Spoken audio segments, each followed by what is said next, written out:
fans, welcome back to Room 237 as I continue my marathon of Italian horror films and Giallo films. And this is one I'm very excited to talk about because this is a movie that I've known about for years, didn't really know much about the plot at all, have always wanted to see it, especially considering who it was directed by. But this is another Giallo from another Italian maestro of horror and Giallo films, Sergio Martino. This is his fourth Giallo, but the second one that I've seen. The first one was Torso, that I reviewed way back when I did my first Italian marathon. But it is 1973's Your Vice is a Locked Room and Only I Have the Key. Very long title, I know. So, 1972, excuse me. Yeah, 1972, Your Vice is a Locked Room, Only I Have the Key. Surprisingly, no other title in any other country, including America. It's this long title everywhere. This is the Arrow release, and actually, it comes with this cover, which I do really like, but I'm also a stickler for original artwork, so I keep that. So yeah, directed by Sergio Martino, which for the longest time, Torso was the only Martino film I had. In fact, way back when I did my very first Italian collection, I even say I'm embarrassed and ashamed to only have the one film. Now, I have this, and I have Strange Vice of Mrs. Ward to get to, Case of the Scorpion's Tail, and Slave of the Cannibal God, which is obviously a cannibal film. But this stars, what are their names? Luigi Pistelli,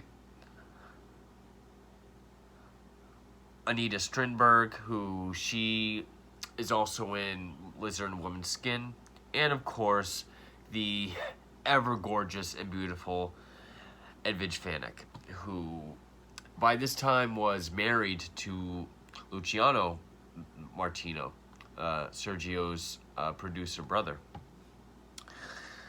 Now, this is a very different Giallo. Parts of the story is very loosely based, I don't want to say based, but inspired by Poe's Black Cat. So yes, we have another Italian Black Cat inspired film.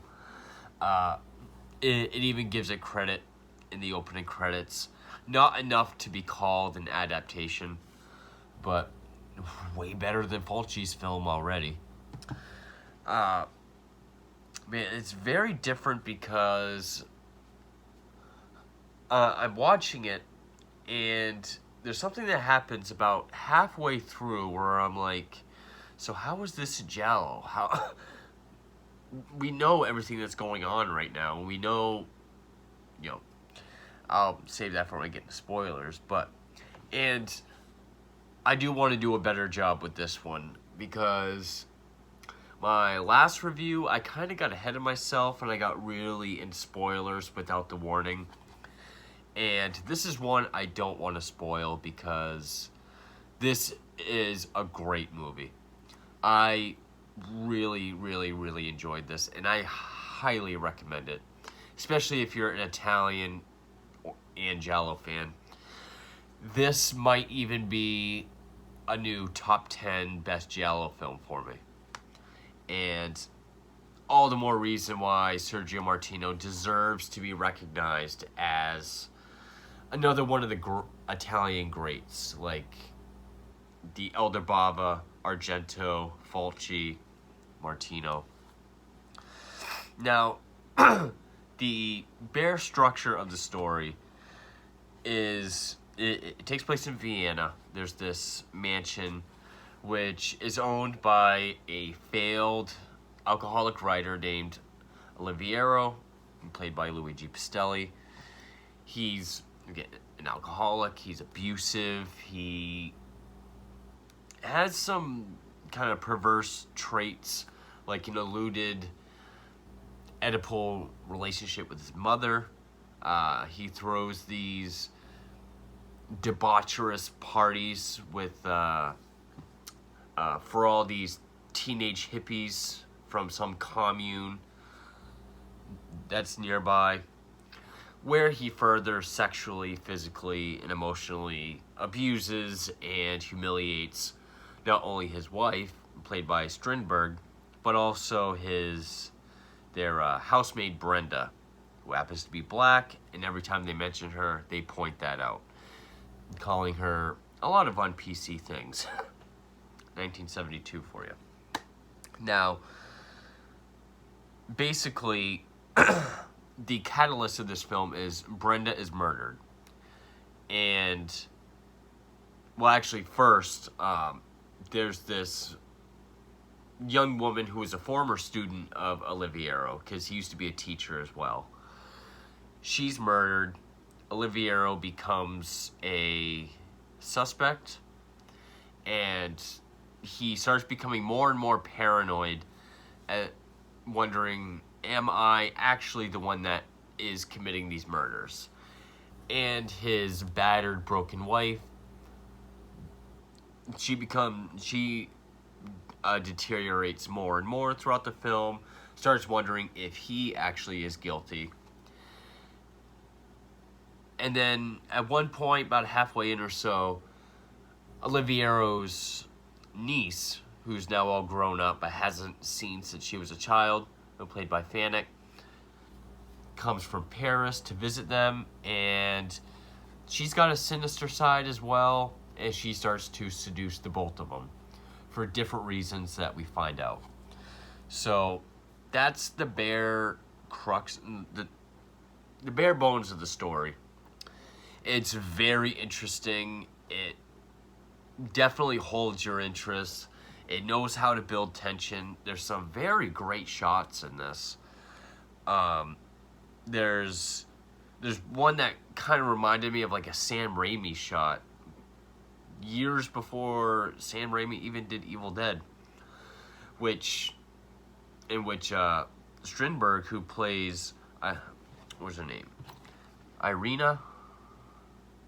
I'm so bad at remembering character names in Italian films, but she goes to check on one alibi by Oliviero, which is that he got a flat tire, had to fix it. So she goes to look in the trunk of his car. Irina.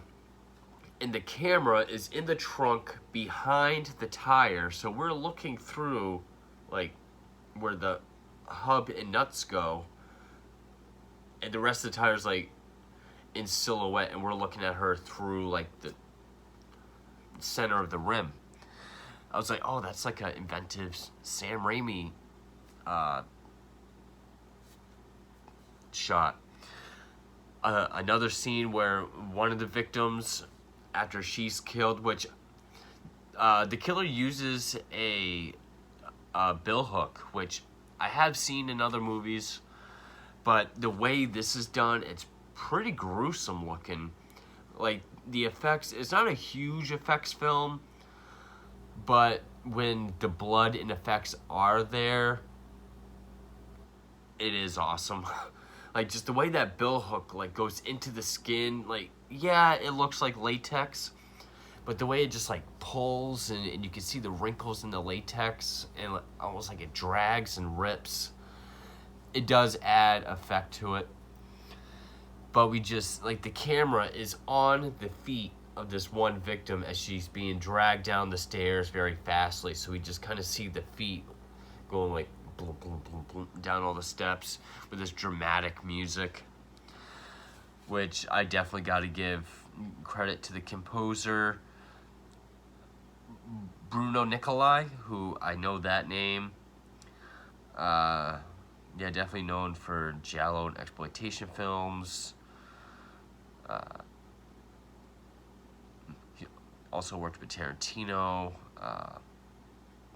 So yeah, definitely Case of the Scorpion's Tail, All Colors of the Dark, French Sex Murders. This, Case of the Bloody Iris, Red Queen Kills 7 Times.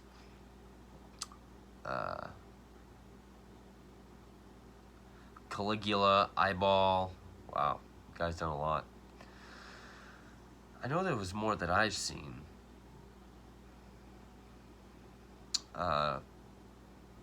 Franco's Dracula. Yeah. But this really, this is the kind of music that when I first started watching Giallo, I was like, these movies do have some great music in them.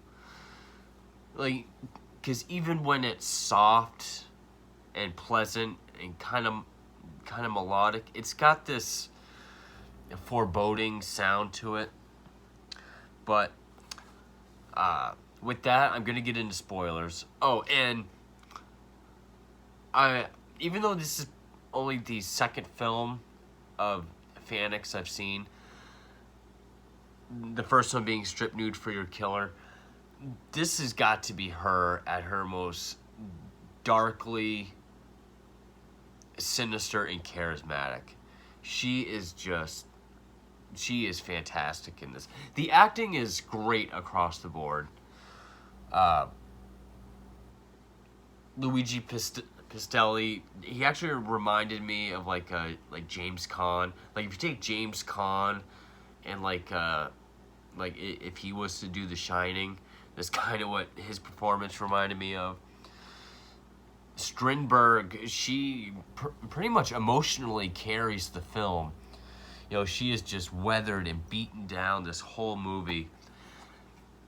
And then Fannick just always has this charismatic, like, I have a secret and I'm going to outsmart you kind of vibe to her, on top of being just as gorgeous as she is.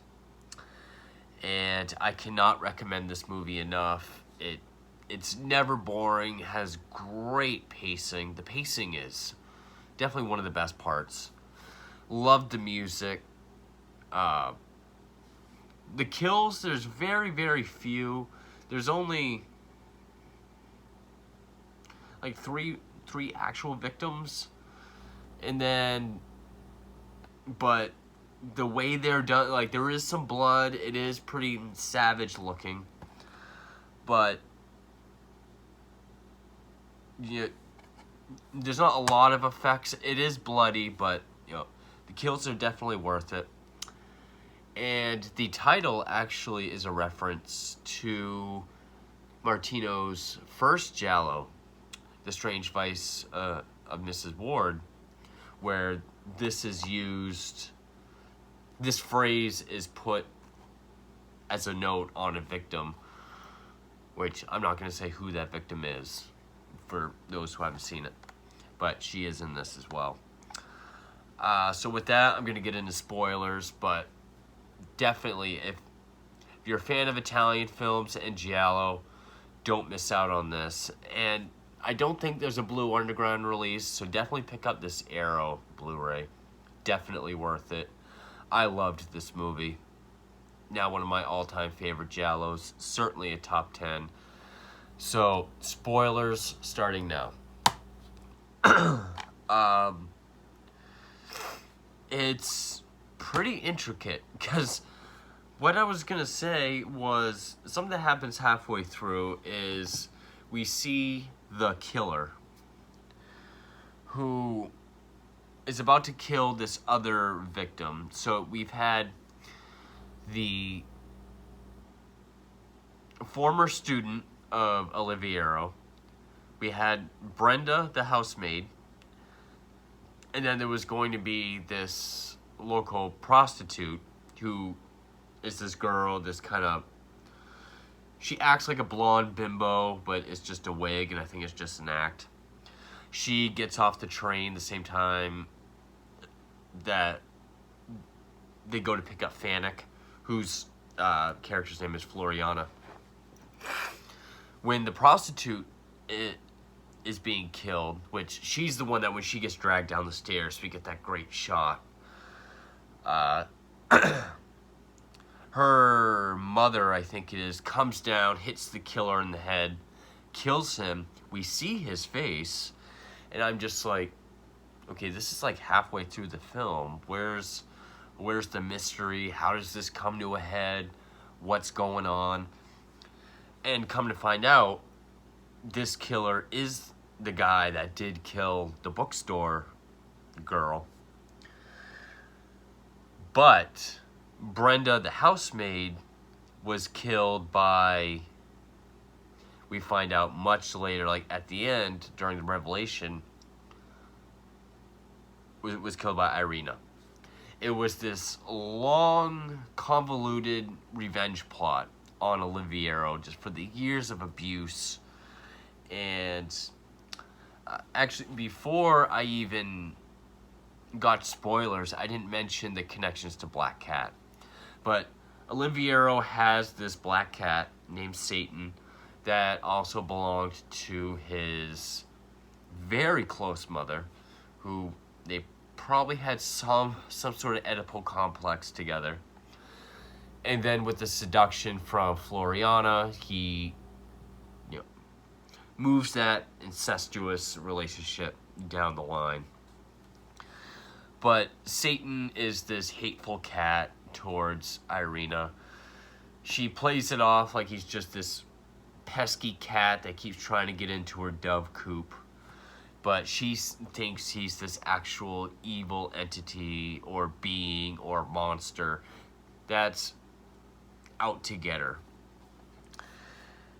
And as the film progresses and Irina becomes more and more weathered down, the more this cat drives her nuts. And eventually, in a fit of rage, when it does kill some of her doves, she grabs a hold of it, stabs one of its eyes out with a pair of scissors. He does scratch her wrists, and she does get away. He does get away. Also, this cat witnesses all the murders, which makes this similar to Seven Deaths in the Cat's Eye, but wow, is this a much better movie than that. So, and then of course, when Floriana comes and she starts to seduce both Irina and Oliviero, along with the guy, Dario, that drops off their groceries. She's kind of got to improvise, and she's kind of playing victim the whole time. Kind of like a Hamlet-type character. I mean, she is weathered and broken down, but she is going along with it because she does have this playing emotion. And we do have this gray-haired man played by, how do you pronounce his last name? Rasimov? Ivan Rasimov, who is another Italian B horror movie icon. Rasimov. I recognize him most recently from Jungle Holocaust. He pops up several times, and we don't really know what his deal is. Like he's always watching from afar. He does return Oliviero's mother's dress that is the same dress that's in a portrait of her in the house. Irina wears it once. He flies into a rage. Brenda wears it when she gets killed. He won't part with it, so he has Irina try to wash the blood out of it. But when this gray-haired guy goes to drop it off, it looks like she sent it to the dry cleaners. He flies into a rage and locks her in a room, which Floriana does let her out. And there's really not much of a mystery. I mean, we see the inspectors a couple times throughout the movie.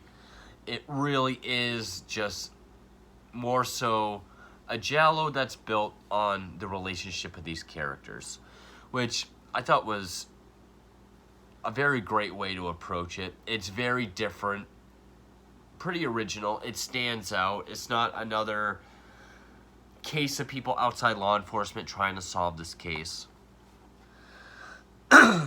But things start adding up, and eventually one night Irina overhears Floriana and Oliviero in bed together. She knows they're having an affair. He's open about all his affairs, which Pistelli does a great job at being both casually cynic and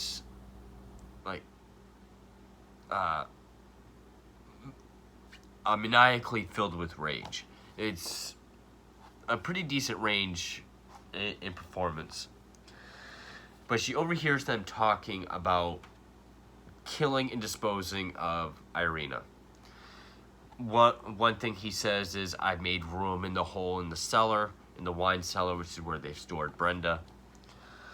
She goes down to investigate, sees that the hole has been opened up again, and there has been more room.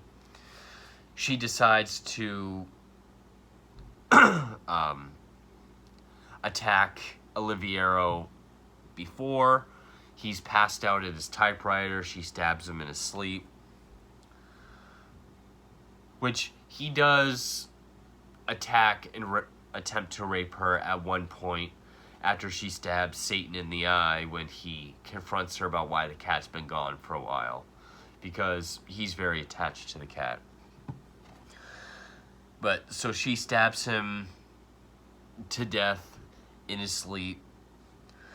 And then this is when Floriana reveals that she doesn't really love either of them. She's pretty much just after the precious family jewels that she knew was stashed in the house, which Irina easily gives up to her in hopes that she'll help her dispose of the body and sort of be with her and help her through all this.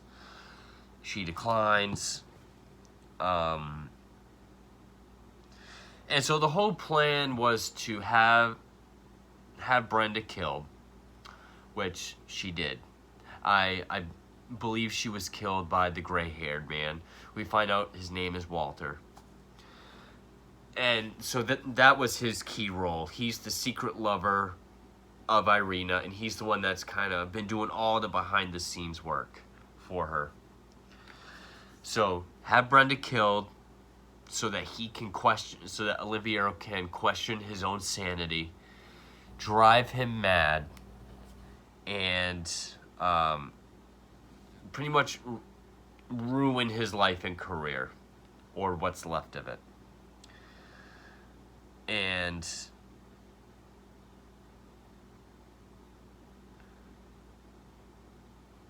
But of course, Floriana showing up, and then with him planning to kill Irina herself, kind of made her have to improvise and change plans, meaning kill him early. So then, we see Floriana and the grocery guy Dario fleeing down the road on his motorcycle. We see someone throw oil on the road. They wipe out, die. It's Walter. He sets the oil on fire, takes the jewels, goes to give them back to Irina, where she says, "Well, I think we should get the bodies out of the house. How about this cliff? Do you think this is good enough?" He says, "Yeah, it's high enough." She pushes him off, which, pretty decent shot. It's all the way down to the bottom, and we see, it looks like a dummy, but him just,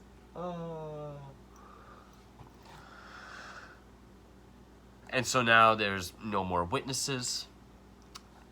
Then she gets home. She's going to say that her husband went on a cruise because he does go away a lot. And eventually just, he left me. He never came home. But this time, the inspector and the officer want to talk to Irina because when she stabbed Satan in the eye, there's this elderly woman who collects bottles.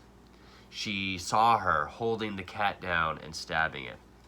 So then we saw her go in town asking where the police are so she can make a claim of animal cruelty. And then we see nothing of it. Well, this is the payoff. They talked to her about animal cruelty. She played it off like, oh, it's just some cat that keeps trying to get into my dove pen. Maybe got a little carried away, but, it's a past, nothing to worry about. They go inside for some tea. They see the cat in the portrait of Oliviero's mother. Then they start hearing the meowing, and it sounds like it's meowing in pain. This is like the black cat. So they go down to the cellar, they hear it, and this is where Martino really knows how to build tension, because we know every step closer, like, because down in the wine cellar, down, like, you have to move one of the barrels out of the way, then it's the wall.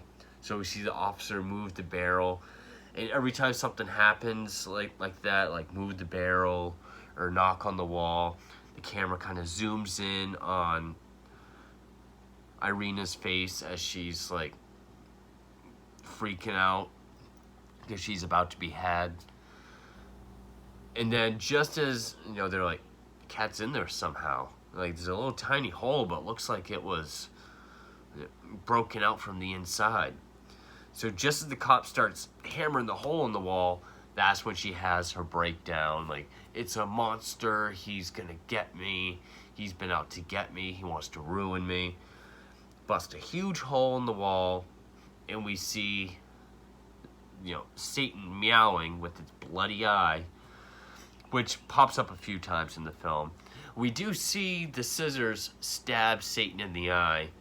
It does look fake, but the way they put the cat sounds and everything over it, it could probably be upsetting to some people. It's not like Cannibal Holocaust or anything, or Angel's Melancholy or whatever. But I love how it freeze frames right there on that meow. The wall's been knocking down. Her secret is now revealed. Italian films like to end right there anyway, like freeze frame, story's over. Would it have been nice to see her reaction when the cops realize that she has killed these people and that she is responsible for something, and that her revenge did not pay off? Her revenge did not work, no matter how well she covered her tracks and tied up loose ends. And her undoing was the cat itself. You know, this cat that she always thought was going to be the one to undo her. It was. And I also like to think right there the cat died. Like, it meowed, they found it, they found her secret, and then right there it died. It did what it had to do. That's what I took away from it. How did it get in there? I think it went in there accidentally when they walled the bodies in there. But yeah, I thought this was a great Giallo. It definitely kept me guessing, because when we saw that other killer get killed about halfway through, I'm like, well, where's the mystery? Where's this going to go? How is this still a Giallo? And we haven't seen anyone trying to solve any kind of murder, whether it be our three main characters or the inspector. There's no mystery or procedure, but I really liked the story. Definitely kept me guessing. Was 100% interested all the way. Great music, great performances. This is a Giallo that I've been waiting for. If I had seen this years ago, this definitely would have been one that would have made me love Giallo. Which I even heard of it back then. Actually, I don't know why I said that, because the Giallos I did see made me love Giallo. Probably would have made me love them even more. Probably would have kept me going longer with collecting them. Probably what I meant to say. I knew about this 8, 9, 10 years ago when I started collecting Giallo, but I never found it or was able to see it. You can find this on YouTube. I would recommend getting the actual Arrow release, though. Do that instead of watching it on YouTube. But yeah, its title is as long as the movie is good. Your vices are locked room and only I have the key. Great movie by the great Sergio Martino. A new top 10 favorite Giallo of mine. I loved this movie. Definitely one. I mean, I still have a few more of the lovely Fanix films to watch. I still have more from Martino to watch, but I loved this movie. Across the board, music, acting, suspense, tension, build-up, atmosphere. story, payoff, twist. This is a great Giallo. Loved it. But there, half hour. So anyway, thank you for watching and stay tuned for more Italian films.